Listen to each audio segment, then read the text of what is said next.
Hi, this is Steph from everythingvintagesteph.com, and I've put it on my little clipboard again in case I can't get the words on the bottom of the screen. I have my eBay store at everythingvintagesteph.com, and I also have a blog at everythingvintagesteph.com, spelled slightly differently. And this is video 2 in my vintage series, and I'm going to talk about vintage books today. Vintage books are awesome because I was a librarian, yeah!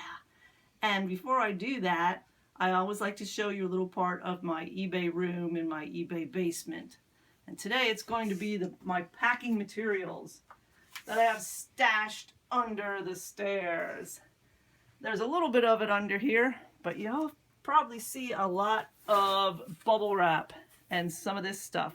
It's because I get these from my brother's auto body shop. He gets a lot of stuff that's wrapped in bubble wrap, and he's so nice to save it for me. And that's what's stuffed under the stairs there. I never have to buy bubble wrap. But on the other side of the stairs, which I have to go over here to get to, are the boxes that I saved.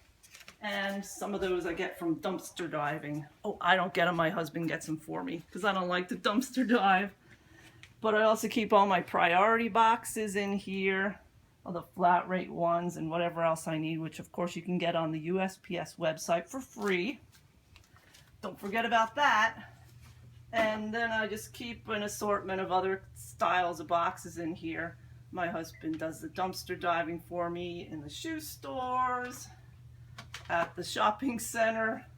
So I get a lot of things from the shoe store, and they're great. They're nice and clean. You can send a lot of books in those. And there's also a pet store there.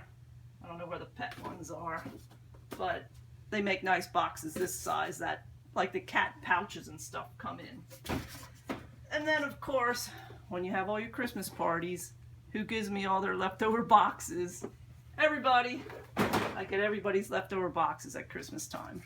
So don't forget all that stuff if you need to get some boxes. Now back to the vintage books. I have them at different places in my eBay room, and I am going to talk about certain books, but I'll just show you where they are right now. Down here are mostly nonfiction. Fiction books, sometimes they're a good seller, depending how old they are, but it's mostly the nonfiction books that I look for.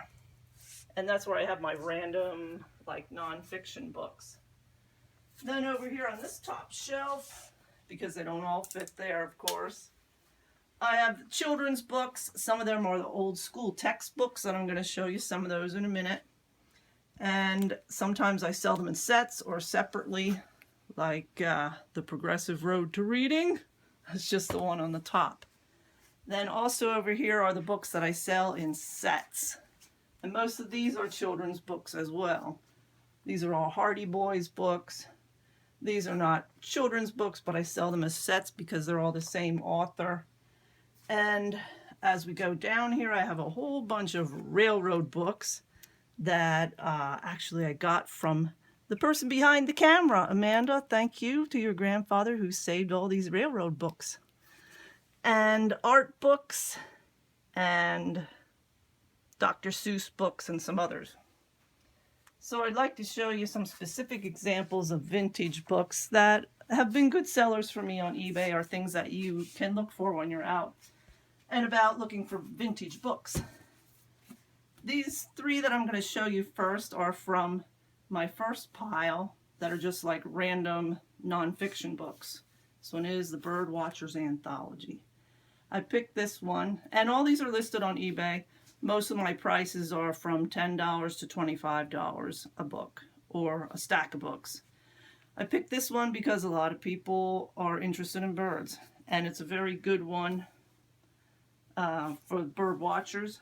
A lot of people are interested in just like a certain subject, and that's what I look for. Home Appliance Fixit Manual. Now, you're not going to find anything modern in there, but it's just really interesting for those who like to tinker with the old appliances. Another one from that pile is I like to look for Bible books. I'm familiar with a lot of Bible commentaries and theology books.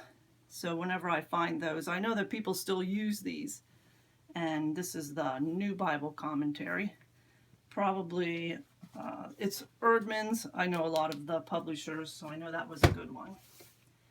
Then from the children's pile of books up here, there's what we call early readers. These are books like Dick and Jane, which I wish I had some of those, but I don't have any. Those are very good ones to find. But this one's just like you would be in grade school, and this is how you would learn to read. Maybe this is about 5th grade level. An old history book that you would use when you were in school, if you were in school in the 1960s like I was. And this is a history book, How We Became Americans. And another really interesting subject maybe is the health books, because you often find the plates like this still in the book.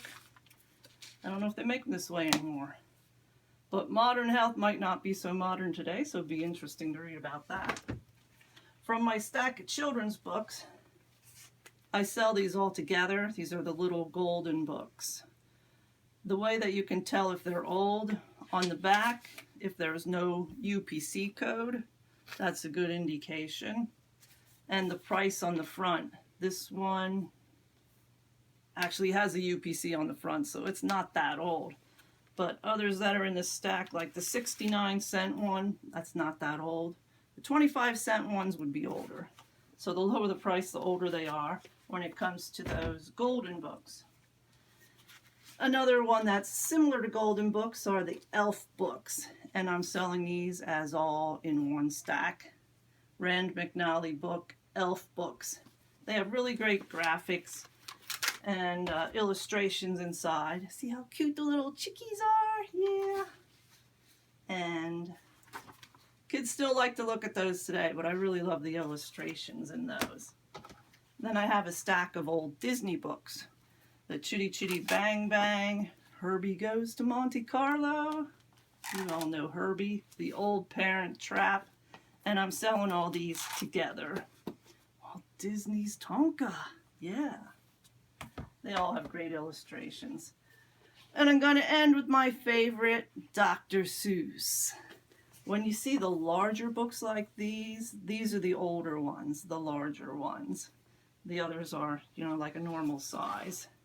This is just 2 of the ones that I have in my collection for sale. Yertle the Turtle and If I Ran the Circus. Let me just check the date in here to give you an idea. This one is copyright 1956. You can always find the copyright page behind the title page. And it should always be there. I didn't say anything about cookbooks. That's almost a separate category. But the vintage cookbooks I have in another room. I must have about 50 of those. Those are great too. So thanks for watching my vintage nuttiness about books. Awesome books. Thank you. Don't forget to like me and subscribe.